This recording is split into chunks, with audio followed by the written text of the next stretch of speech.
देख रहे होंगे जनता को हाथ दिलाते हुए। किस तरीके से आप देख सकते हैं कितनी खुशी, प्रियंका गांधी भी उनके साथ में अभिवादन कर रहे हैं जनता का, और बेहद उत्साह यहाँ पर कार्यकर्ता और जनता में देखने को मिल रहा है कि क्या कुछ कहेंगे।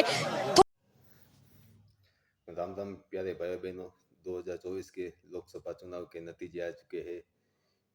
बीजेपी बहुमत में नहीं आई है, लेकिन लोगों को लगता है अब किसकी सरकार आएगी, राहुल गांधी की या नरेंद्र मोदी की।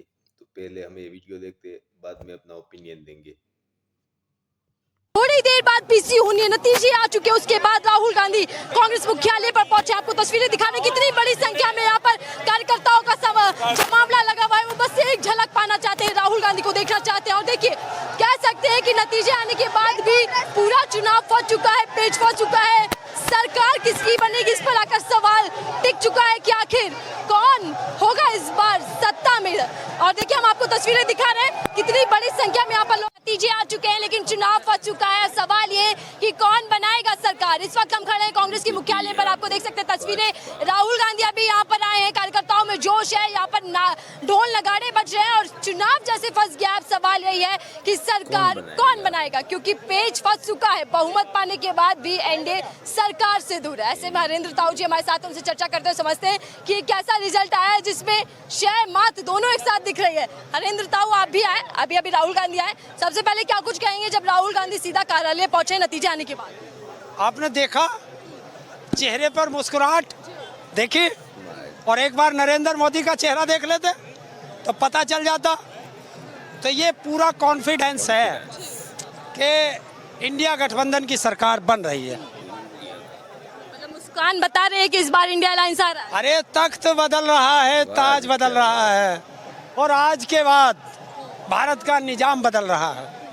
लेकिन ताऊ ये बताइए, बहुमत लगभग पा ली है इंडिया ने, फिर भी पेच फंस गया, चुनाव फंस गया। ऐसा कौन सा समीकरण बैठा जो चुनाव बिगड़ गया? देखिए जनता है, और जनता जिसे चाहती है, हमने पहले भी कहा था, जनता जिसे चाहती है सर पे बैठा लेती है, और जनता जिसे चाहती है जमीन पे पटक देती है। तो ये जनता की लड़ाई थी, जनता लड़ रही थी। दूसरी चीज़ है, जिसने भी बीजेपी से गठबंधन किया, बीजेपी ने उसी को ख़त्म कर दिया।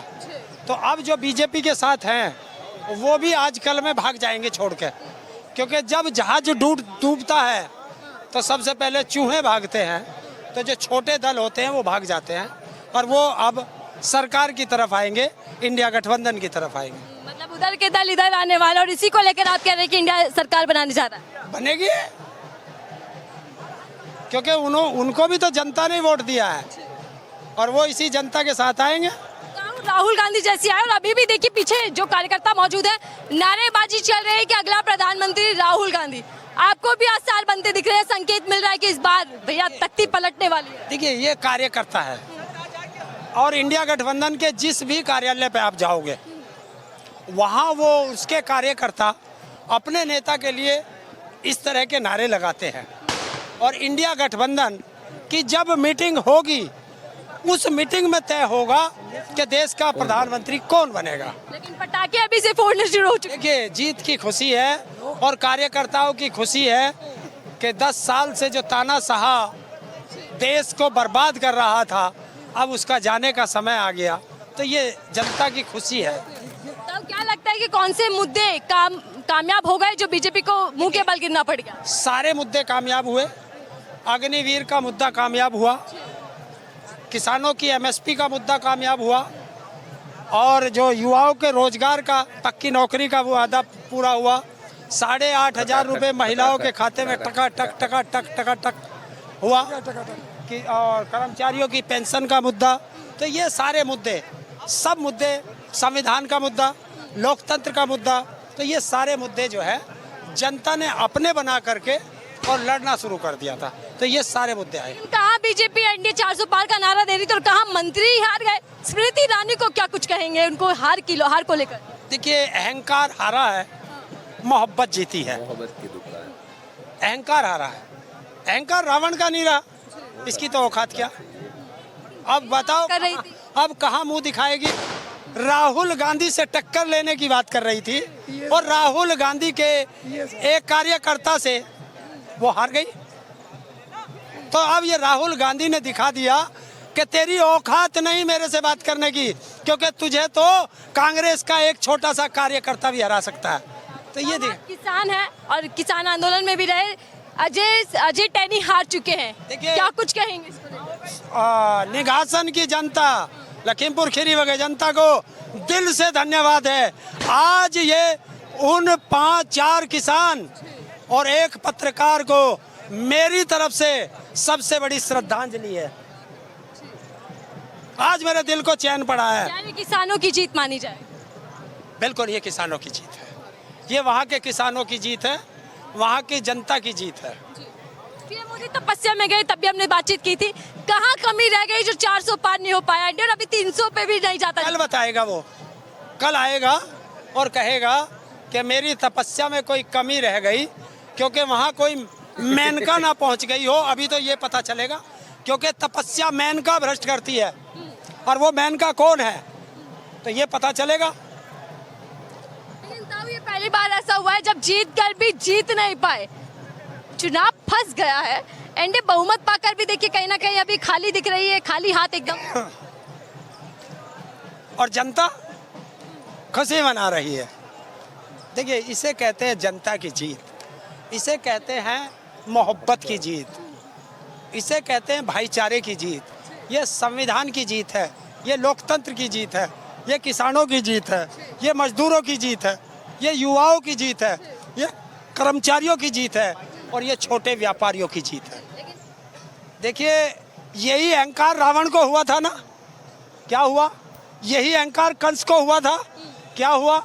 यही अहंकार हिटलर को हुआ था, और एक कलयुग में परमात्मा हुए हैं, उसका भी अहंकार जनता ही तो तोड़ती है। हमने तब भी कहा था, हम आज भी कह रहे हैं कि जनता से बड़ा कोई नहीं है। जनता ही देश की सर्वोपरि होती है, और जनता जिसे चाहती है आसमान पे बैठा देती है, और जनता जिसे चाहती है मिट्टी में मिला देती है। ये देश की जनता की जीत है, और देश की जनता को इस ताऊ का दिल से धन्यवाद। तो समय बीत गया, लेकिन हम सुबह के रुझानों पर आते हैं। पीएम मोदी भी पीछे चलते दिखाई दिए, हालांकि उन्हीं के चेहरे पर बीजेपी ने चुनाव लड़ा, फिर भी पीएम मोदी पीछे, ऐसा क्यों? हालांकि आप जीत चुके हैं पीएम मोदी वाराणसी। कितनी वोटों से जीते अंदाज में? कितनी वोट? 1 लाख पार कर दिए। 1 लाख पार। जिसे तुम कहते थे दुनिया में जिसका डंका बजता है, वो अपने संसदीय क्षेत्र में पहले पीछे भी चला और जीता 1 लाख, 1.25 लाख, 1.5 लाख वोटों से, हैं? और जिसको तुम सबसे बेकार बताते थे, वही राहुल गांधी जी दोनों जगह से, एक जगह से 3.5 लाख से ज़्यादा, एक जगह से 4.5 लाख से ज़्यादा। तो दुनिया में प्रचलित कौन व्यक्ति है, ये आप आइडिया लगा लो। और राहुल गांधी अभी यहाँ से गए तो हाथ हिलाते हुए गए, विक्ट्री का साइन दिखा कर गए, तो क्या मान लिया जाए कि इंडिया अलायंस सरकार वाकई बनाने जा रहा है? नरेंद्र मोदी गुफा से बाहर आए नहीं आए? आने वाले कार्यालय पर आज शाम को ही गुफा में है, शौक में है। एक कहावत होती है ना कि राजा के भवन में कोप भाजन होता है, ये वहाँ कोप भाजन में नरेंद्र मोदी बैठा है। देखते हैं कब निकलेगा और क्या कहेगा, उसका इंतजार रहेगा। मैं आखिरी, क्योंकि आप भी यूपी से आते हैं, 2 लड़कों की जोड़ी को लेकर क्या कुछ कहेंगे? क्योंकि पीएम मोदी ने कहा था कि फ्लॉप जोड़ी फिर से आ रही है, और उन्हीं जोड़ी ने खेल कहीं ना कहीं बिगाड़ दिया यूपी के अंदर, राहुल गांधी, अखिलेश यादव। क्या कहेंगे इनको लेकर? कर दिया ना, खेला कर दिया ना, खेला किया।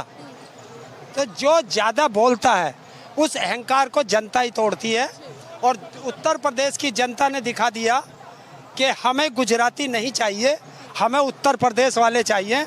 और राहुल गांधी भी उत्तर प्रदेश के हैं, और अखिलेश यादव भी उत्तर प्रदेश के हैं। स्मृति ईरानी भी बम्बई की है, उसको भी बाहर कर दिया। जब मोदी के मंत्री हारने लगे, समझ लो तख्त बदल रहा है, ताज बदल रहा है, और आज से नरेंद्र मोदी का राज बदल रहा है। धन्यवाद। नतीजे भले ही आ चुके हैं, लेकिन पेज फंसा हुआ है, जैसे कह रहे हैं कि तख्त और ताज दोनों ही बदलने वाले हैं। क्या ये वाकई संकेत? इस चाचा का कॉन्फिडेंस देखकर लग रहा है अगली बार राहुल गांधी की सरकार बनेगी, लेकिन ये अभी तय नहीं है किसकी सरकार बनती है। आप किसकी सरकार देखना चाहते हैं, मोदी सरकार या राहुल गांधी की सरकार? मोदी जी ने जो कहा था, सोप जोड़ी वापस आ गई, लगता है इस बार मोदी जी पर ही भारी पड़ गई। देखते हैं अब किसकी सरकार आती है।